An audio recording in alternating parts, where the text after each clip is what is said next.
Hello, everyone. And this is a technical call with Teku project. We're joined today by Stefan. Hello, Stefan. Hello.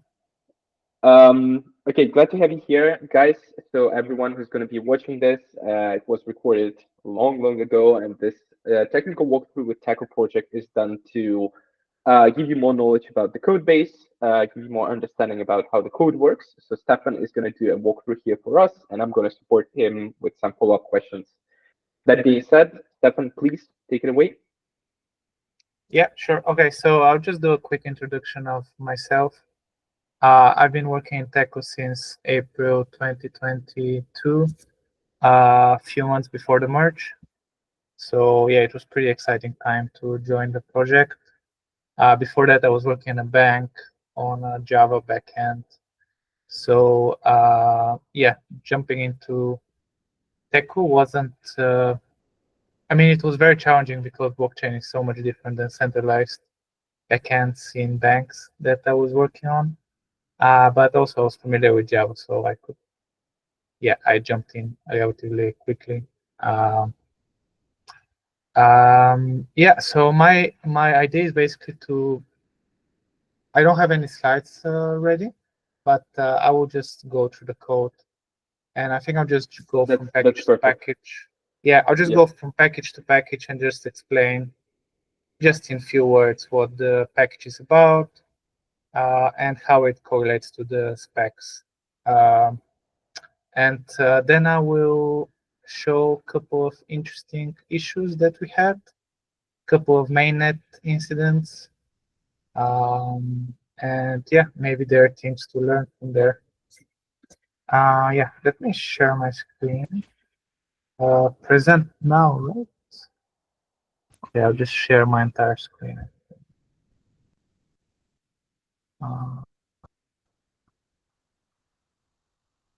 All right, can you see my screen? Loading, yes, sir. Yeah, cool. Okay. Yeah, can you see my IntelliJ? I mean, my IDE? Yes. Yes. Yeah. Okay. Cool. Okay. So, yeah, I mean, so Teku is written in Java.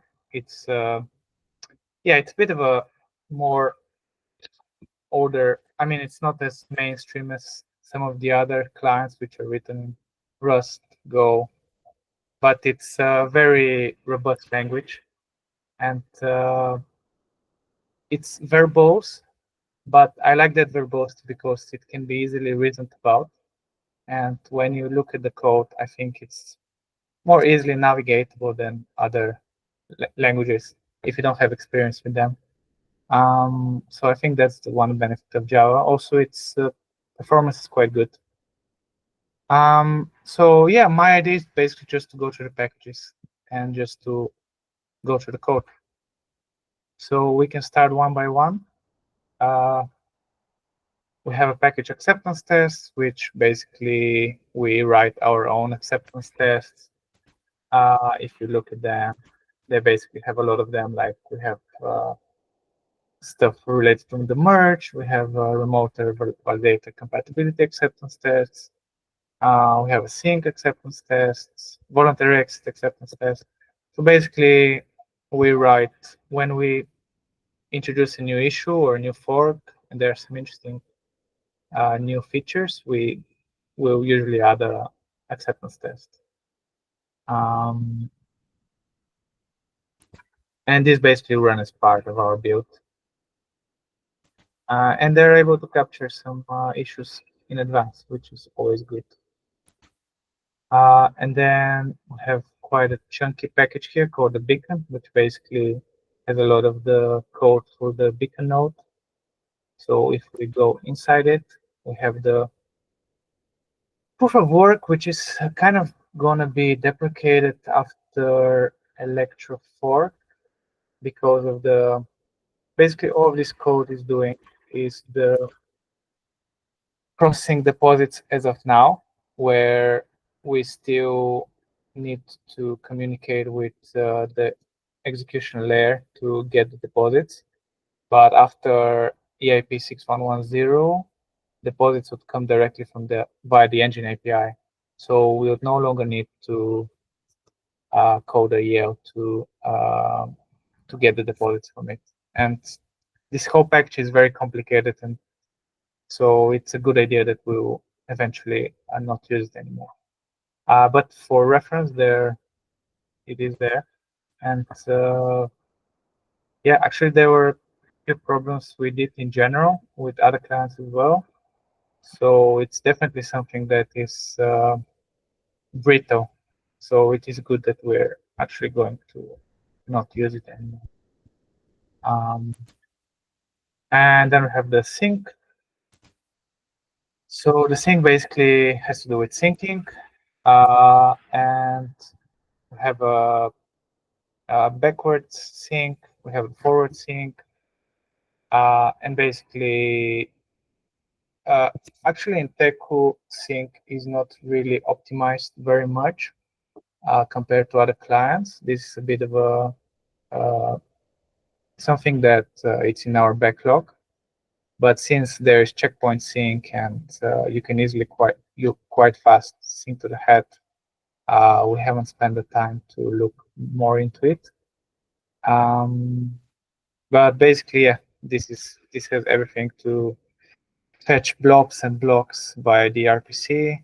And then we have the historical sync, which basically goes backwards in time and fetches blocks after we have synced to head.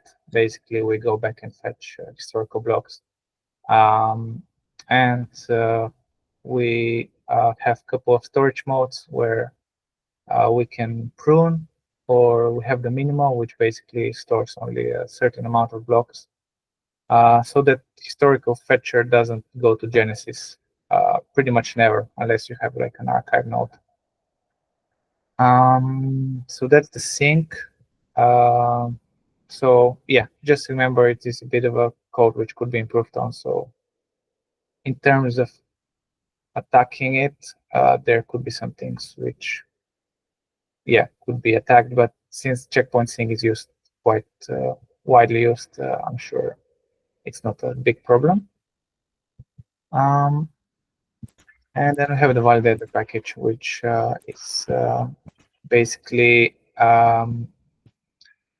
yeah, so that actually is quite an important package. So we have basically the block production here, where we basically produce the block. So whenever the validator client asks the beacon node to create a block, we call this block operation selector factory, and then we create the block. So here you can see basically where we get the attestations for a block, we get the attester slashings, voluntary exits, pretty much everything that the block contains. Since Capel, we get the BLS to execution changes, and this piece of code here basically, this fork choice notifier get payload ID. This basically goes to the EL and calls the EL, and afterwards we can set the execution data, which is basically the execution payload. So basically, all of the EL communication during block production is done via this class. And yeah, there's a special execution layer package which I will go through later, because then you have the whole builder flow as well integrated into it. So it's a quite complex piece of code. Yeah, but in general, this is the block production code here. This package pretty much what it does.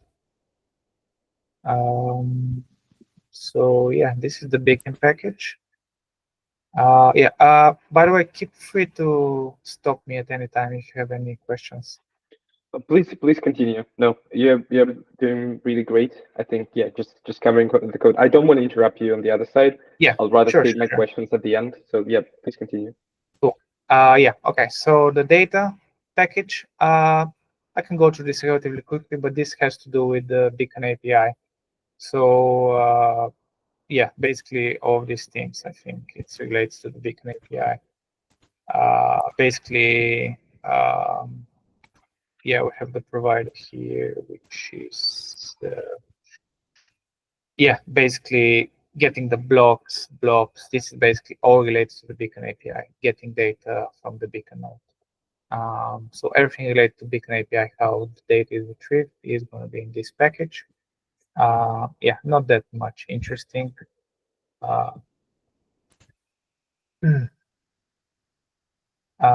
Then we can go to, okay, so we have a couple of benchmark tests, which, yeah, this is like basically Java, like benchmarking using GMH. And we use this to basically track that if we make some change, for example, to SSE, then we don't break the benchmark. So we have things like benchmarking for validator index cache, transition caches. We have other benchmarks that Epoch transition, for example, we have a benchmark. So if we mess up something in Epoch transition, this could potentially fail, and we could have a look at it. And then we have a very important package, which is the reference test. So this is the reference test which every client implements. And they cover a lot of things. So you have things like Epoch transition, you have the fork choice, pretty much everything that is consensus breaking, it would be covered by reference tests. And we rely heavily on those, especially for things like fork choice, which are very complex pieces of code to test, to unit test, or even integration test.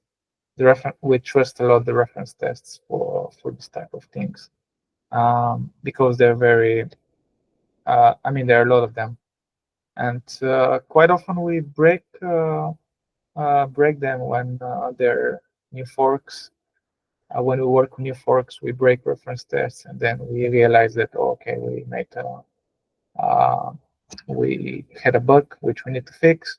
So these are very, very important for us, because they're written by researchers, by developers, by a lot of people who have deep knowledge of how it works, and then it's implementable by every client. So it's a early indicator that something is wrong with the client if they break the reference tests. Then we have this if test, which actually I'm not sure what it is. Oh, it's again related to the reference tests.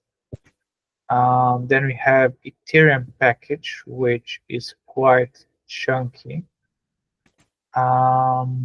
So here we have a lot of things. I will just go over them one by one. This is delete state providers. That.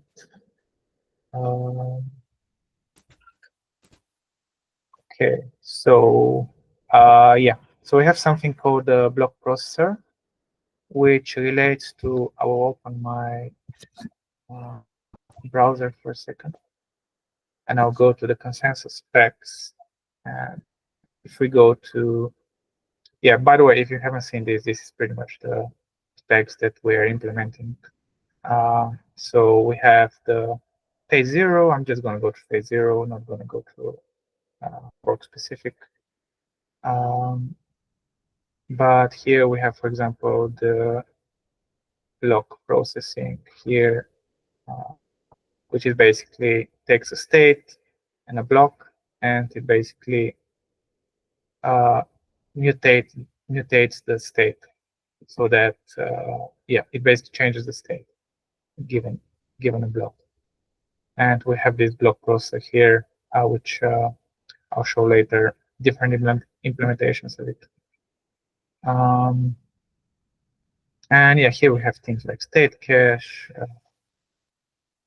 some other things, like, for example, we have lookups for a block. Yeah, given a block of block roots, we get map. Yeah, this is more like just specifying interfaces which are implemented somewhere else. Then we have events. Okay, so we have this channel. So basically, we use callbacks to indicate to other classes that a certain like for example, this is something that we use a lot. If you look at the implementations of this class, there's so much because it basically is called every time on slot. Every time the beginning of the slot hits, this callback is called, and there are many things happening on slot. So if you want to see what happens on slot, you can go here and check the implementations of it, and you can see, yeah, so many things happen here. Yeah, for example, we track active validators, the attestation pool does certain things on slot. There's the block manager, which manages the blocks coming from Gossip. The attestation manager, yeah, many things here which implement this interface. Execution types. What is this package doing? Oh, okay, this is just, yeah, if one address is specified as an object. And then we have execution client. Okay, so this is basically the communication with the EL.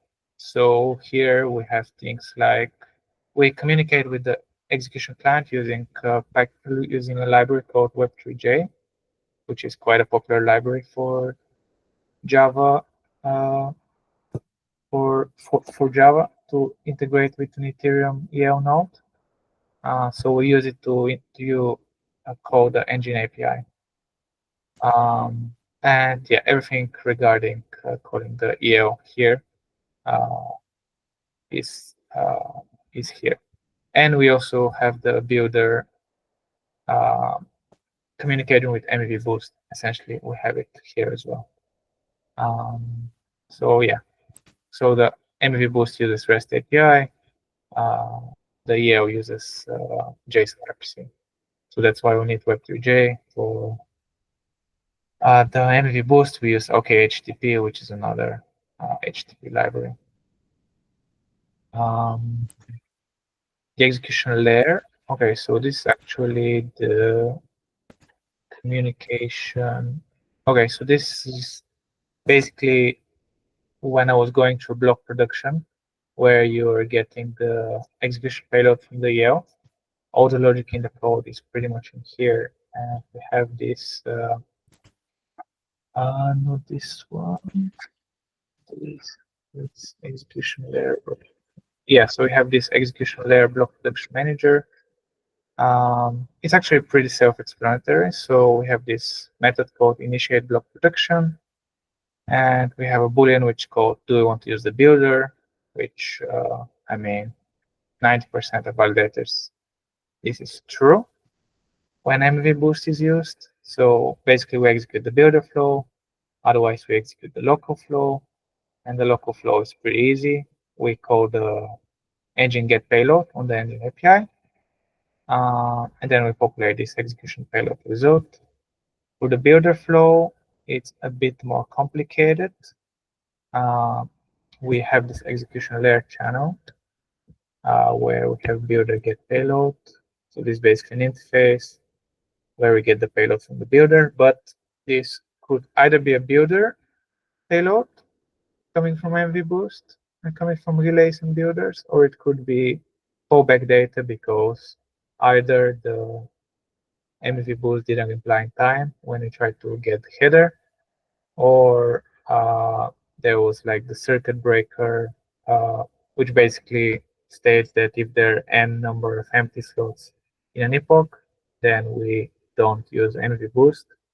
In that case, we'll always go to the fallback data. And if you want further delve into the code here, this is the execution layer manager implementation, which goes into yeah, we have this execution builder module, which is very chunky because there are a lot of things here. Like for example, yeah, here you can see all the fallback reasons. If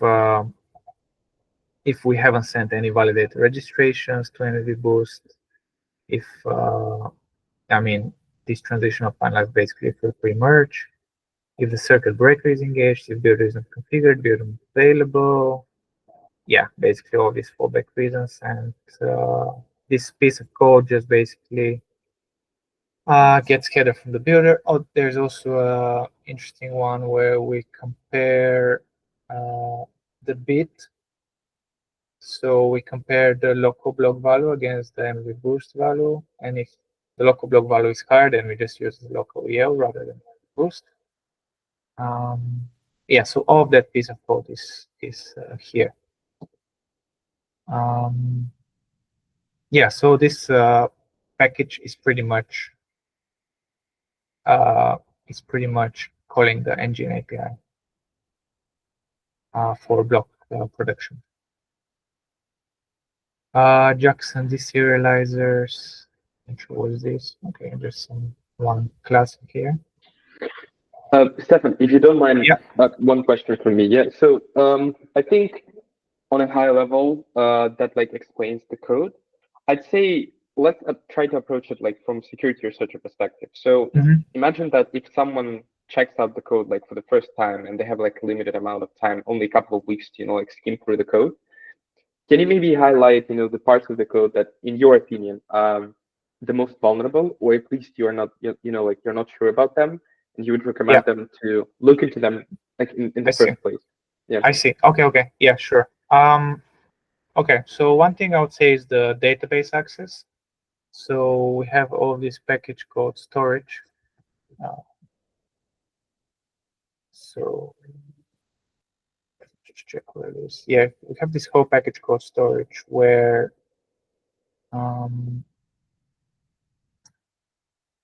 it's basically communicating with the database, and we have a lot of locking in there because we need to ensure, like, for example,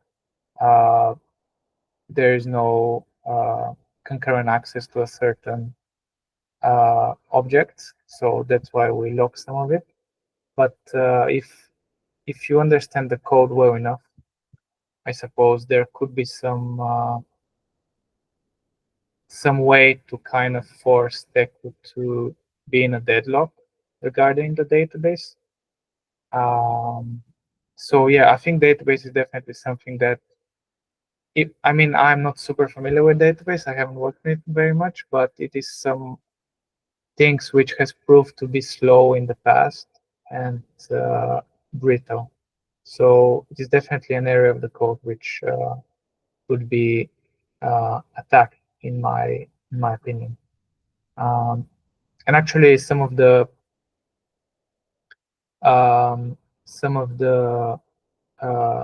issues that I'm gonna show you later on, they're related to the database access. Yeah, I mean, I guess one thing I would say is that anything consensus breaking in Teku, it's more like an attack on the protocol rather than on the specific client. If you're looking at something specific for Teku to attack, I would probably go something that could cause big consumption of CPU and memory. And I have a couple of examples which I would show, which cause that. And also, yeah, deadlocks. So things like, for example, one thing is we have this on tick. So we search for this class on tick. Yeah, process on tick. Yes, tick. Yeah, fork choice. So basically, fork choice on tick basically happens every 500 milliseconds.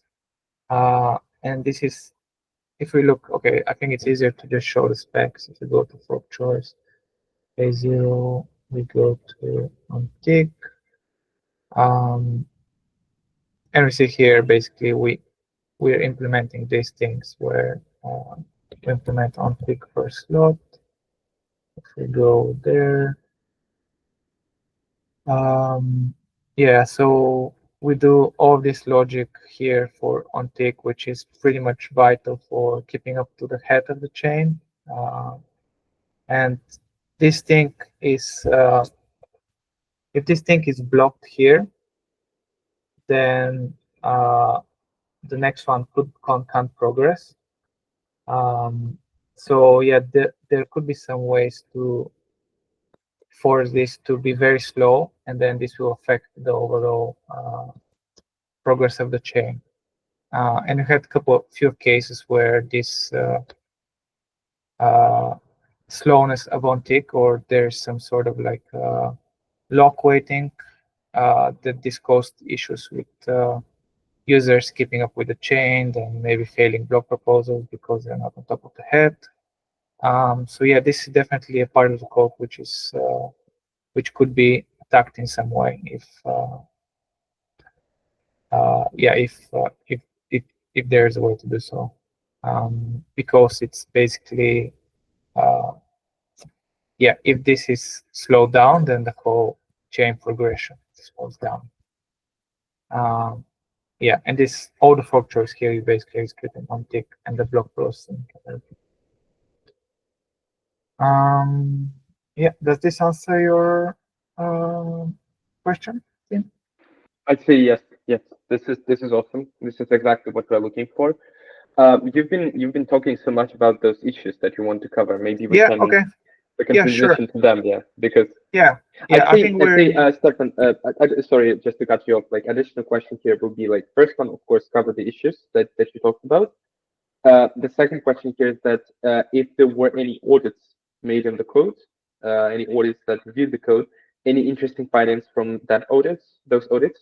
And then the third question is, in case there are any known issues, and by known issues, I mean, any vulnerabilities that you found, but for whatever reason you didn't fix them, if you can showcase them too, that would be amazing. So three parts of the question. Yeah, so actually I'm going to start with the audit because the only audit that has been done was pre-Genesis, and pretty much all of the issues have been tackled. So there haven't been any new audits since then. So yeah, I don't think there's anything like worth mentioning from there. I had a brief look at the audit. I could send it to you afterwards if that could be of any interest to you. But not now, maybe later. Yeah, yeah, now, of course. Yeah, sure. So yeah, I'll go to the issues that I've prepared then. Okay, so let's go to this one. See what it is. I think this one was basically post-merge. We had one issue. Oh, sorry, I have to sign in to my company.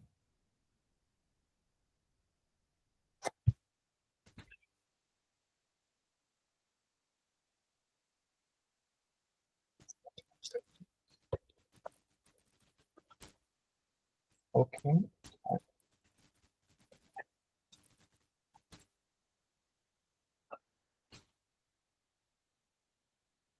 All right, sorry about that. Okay, no worries. So yeah, so this was something that was captured after post-merge. We had a little bit of performance issues. Some users were struggling with attesting. They were not, their attestations head correctness was very low.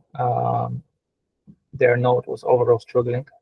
So we have noticed that we had this problem where basically, so at the end of the epoch, last slot of the epoch, like 2/3 in it, we start preparing for the next epoch. We do some state, we do some epoch priming, basically reset some states and do some preparation for the epoch transition. And the problem was that basically all of this was happening synchronously. And this was blocking the tick processing thread, which I was talking about. So that's why users had this problem, because this epoch priming was very slow, and this was slowing the whole on tick and basically getting the next head and all this block processing. will slow down. So yeah, if we look at the solution, we just made sure that we do this prime epoch code. We do it asynchronously. And this basically allows the ontick to not be blocked. So this was one thing which, again, showed that if ontick is blocked, then many bad things happen. And another one is this mainnet finality issue, which actually was affecting both Prism and Teku. If we look in this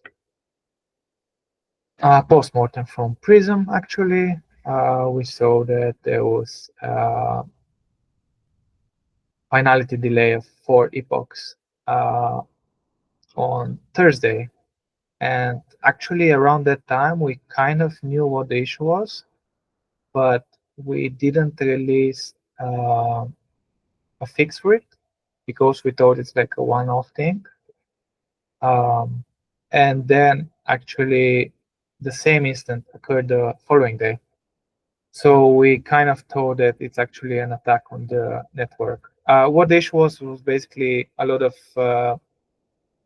attestations for old epochs were coming in, and that caused us to do a lot of state regenerations for older epochs because we didn't have the state already. So we had to regenerate the state. That was taking a lot of CPU and memory. So yeah, basically we did like a release fixing that, and I'm going to show the pull request. But basically, this shows that how affecting one part of the code, which is state regenerations, which is very expensive. I think there was like an attack on the network where maybe the attackers realized that it's a weak part of our code, and that basically caused nodes to have like 100% CPU and memory. And we got lucky that, I mean, client diversity helped a lot in this case, and also that some people just run very powerful machines. So this issue was less, I mean, they were less impacted by that because they had very powerful machines. But yeah, I think it definitely was very interesting issue, and we never knew actually if it was a real attack or not. But yeah, basically a user raised this, and we raised this pull request. Fixing that, basically, we started to filter attestations where the target checkpoint was too old, which was basically causing all of these state regenerations. And basically our CPU and memory to be at 100%. Yeah, because state regeneration is very expensive because, I mean, you have to go to the database and then you have to run the state transitions for every slot. So yeah, that definitely takes a lot of CPU and memory. Yeah, so that's definitely an interesting one. I have this one in this simulate. Oh yeah, that's actually the pull request. And we had actually an interesting part of the code to be observed is our libp2p library. So our libp2p library is separate from Teku, but it's pretty much supported by us at the moment. But I would say it's less mature than other implementations like in Go and Rust, mostly because we only use it for Teku. It's not really, I mean, there are a couple of other projects who use it, but not that much. Yeah, as far as I know, like L2s, they use like Go, libp2p, and other things. So it's very well maintained, while there are not many of us working on libp2p. So there are some errors in the code there, which I guess could be attacked in some way. And since we heavily use it, that means that tech would be affected as well. So for example, we had this issue where we had this cache in libp2p, but we were basically this cache was used to filter duplicate messages, but in the cache we're actually caching the whole message rather than just the message ID, and that caused when there is heavy traffic, a lot of memory to be used, and it was affecting some of our users. So after doing some investigation, we realized that this is actually quite an easy fix in the libp2p library. So yeah, that was an interesting issue. And yeah, these are pretty much the issues that I have recorded post-merge that were more interesting to me. I guess, do you have any questions? This is clear. Yeah, these were all very interesting. I'd say yeah. Let's go to any known issues. So any like any open vulnerabilities that you might have. I wouldn't say vulnerabilities. I would say one thing is the uh, slow syncing is one issue that is currently known. Mm-hmm. But other than that, vulnerabilities, we take it very seriously. So there aren't any like super vulnerable ones. And I think a lot of the consensus breaking ones, they're captured by reference tests and everything. So there is nothing known that we have. But actually, we had a couple of issues with SSV, distributed validators, uh, especially regarding block production, where uh, the SSV, they have an interesting flow where they call the block production endpoint multiple times, and then we have some cache which is pretty much made for this endpoint to be called only one time. So that was, I think that is something that we could improve on, but it's technically not consensus breaking, or it's used only by a small subset of validators. But it's definitely something that we need to look at. Let me think about something else. I could jump in our issues just to check if something comes to mind. We have a lot of open issues, as you can see. But we pretty much prioritize them to be, if they're important, we'll fix them immediately. Yeah, nothing comes to mind when I think about it. I think we had some problems with archive nodes, but again, this is used by a small subset of users, I would guess, and it's not really an attack on the network. I think also maybe we had some issues with, so basically, if you're a VC, if you have a validated client, you connect to multiple beacon nodes, and our implementations had some issues, and there's still some open ones where, I mean, we don't perform, where there were some issues with block production when we use multiple beacon nodes. And again, yeah, this is not like super critical. Yeah, for example, this is the issue I was talking about, SSV and distributed validators.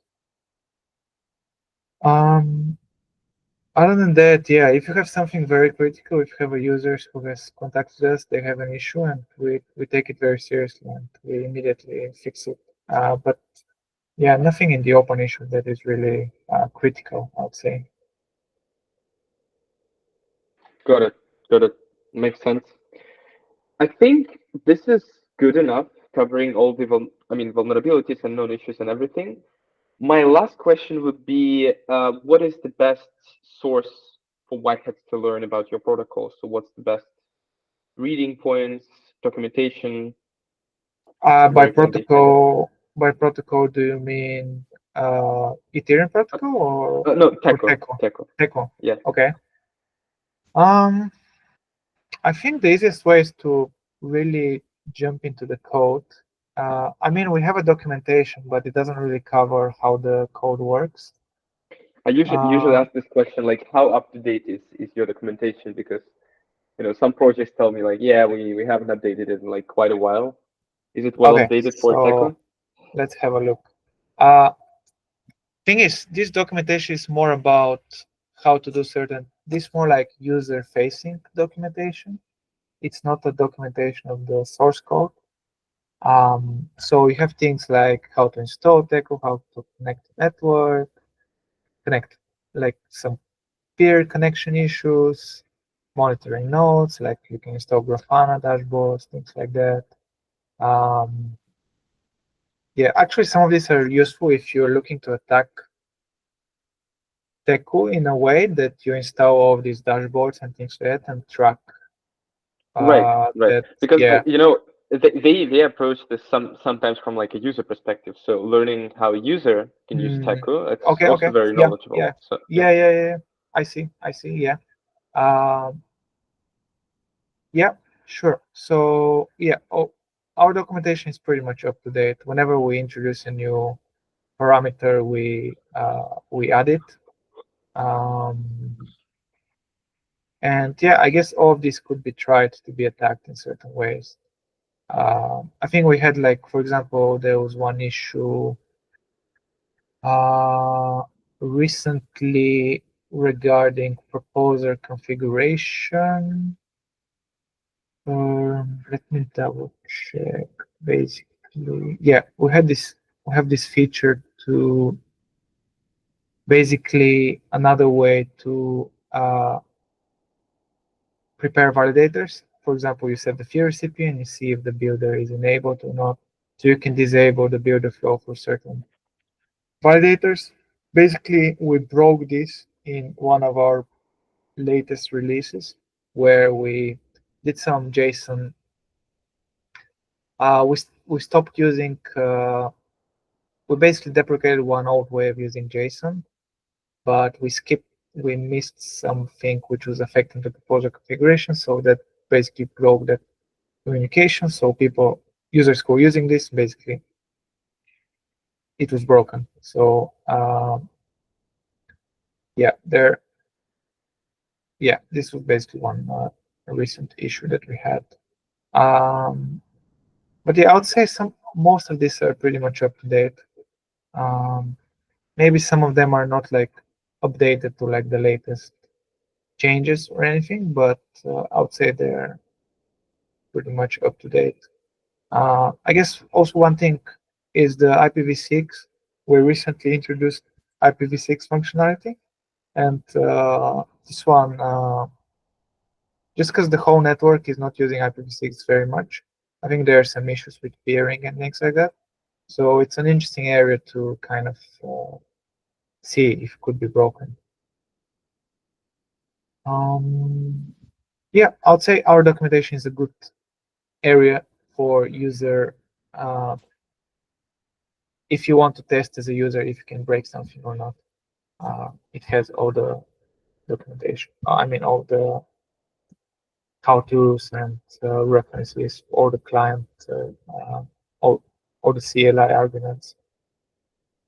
And I think in general, if you search Teku staking documentation there, Coin Cashew and Somer, SAT, they have good documentation in Teku. But I think our official documentation is pretty much up to date, I would say. And I guess Makes total yeah, sense. Makes yeah, total sense. and also our GitHub. Yeah, just looking through the code, I think checking out the code and just going through it, especially if you're proficient in Java. Yeah, there are things you can look at. As I said, specifically storage and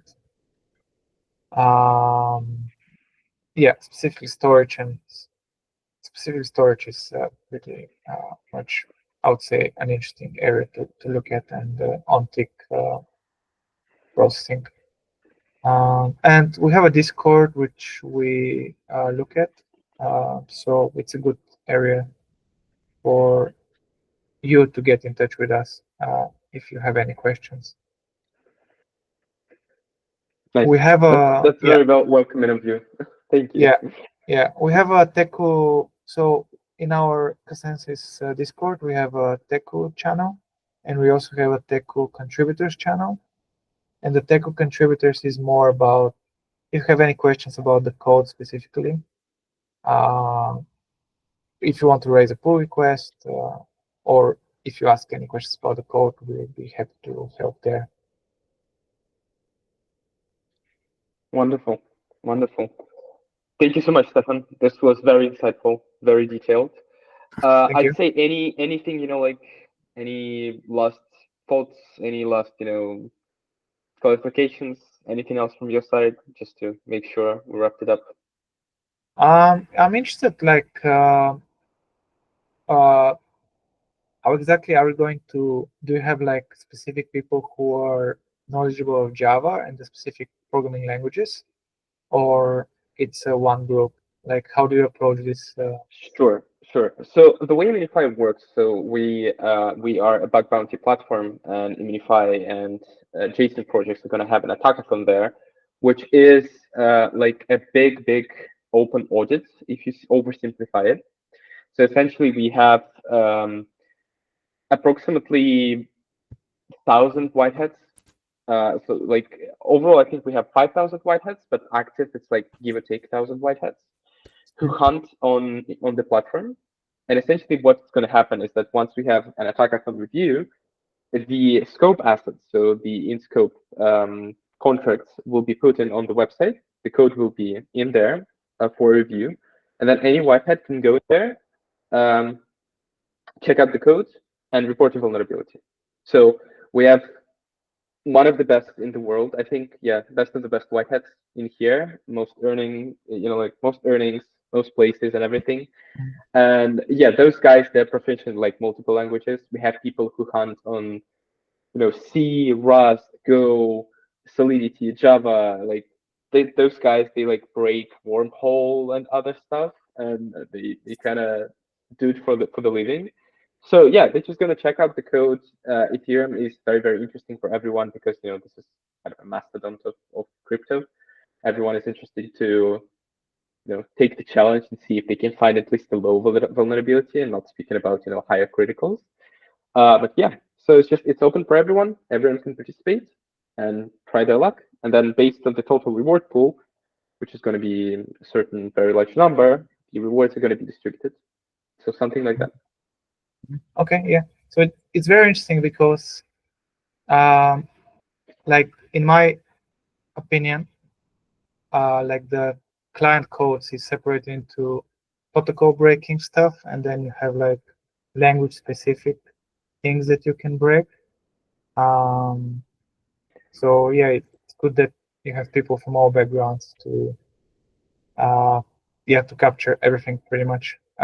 Because I mean, I'm more familiar with like auditing like smart contracts and finding vulnerabilities, but consensus client codes is like so much more vast. So yeah, it would be interesting if anything would be found, and we would be very happy. Right, if we're also very interested. I'm honestly wondering. I think I even made a bet internally, like if a critical is going to be found, because I am saying no, like it's impossible to find a critical. But these guys, they broke protocols which I didn't expect them to break. Who knows? Yeah. Who knows? Yeah, I think we have so much testing and different teams for doing testing, research people.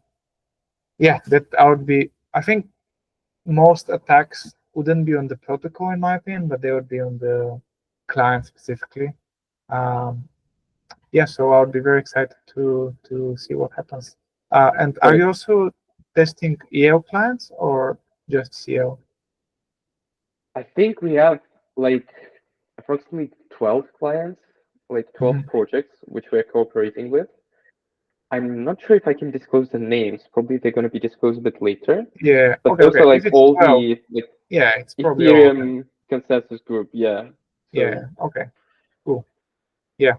I think that would be very useful for all the clients, just to get like, just to get feedback from other Yeah, people. yeah, for sure. Stefan, thank you so much. This was amazing. Yet again, let me actually stop the recording. Okay, guys, thank you, everyone. Thank you.